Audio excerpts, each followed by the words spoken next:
While some swear by the stretch of elevated expressway just to the southeast of here to get to and from the downtown core, there are others that will continue to call the Gardiner an eyesore that costs too much money, which is why the heated debate has continued as it did here at City Hall today.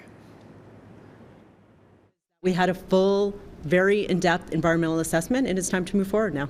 The attempt to argue the future of the Gardiner East extension to the DVP has once again come to a stop for now, after questions were raised at City Hall about the money being spent to rebuild the expressway.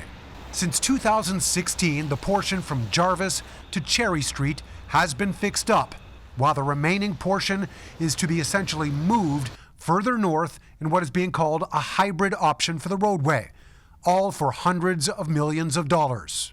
It would be reckless to spend money on the top line item in the capital budget, just hundreds of millions of dollars, at a time that we have such an enormous shortfall in our budget, without having the basic information we need to make an informed decision. City staff have said at this point approximately $550 million has been spent on construction already completed, and that preliminary costs for the new elevated portion is approximately $450 million as of last year. They say other discussion points, such as use of land, has already been taken into account.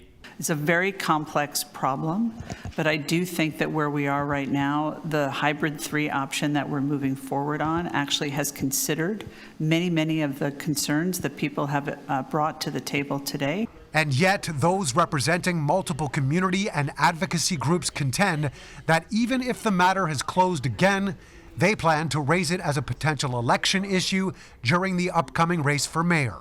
The Gardiner's still in play, and what we heard is that the contracts haven't been signed, the money hasn't been spent, designs haven't been approved. So it's still an opportunity for this group to think again about it. But of course, we've got the mayoral election coming up.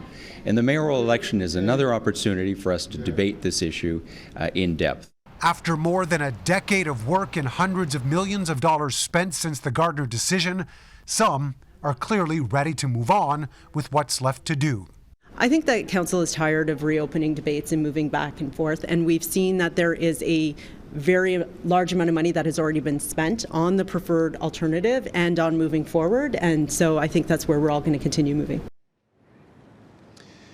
One of the points brought up today, including by veteran councillor Paula Fletcher, is that many of the people that were around for the initial debate and decision a number of years ago are no longer here, and that these are all fresh voices and faces and opinions, reason why some want to continue the discussion at this point.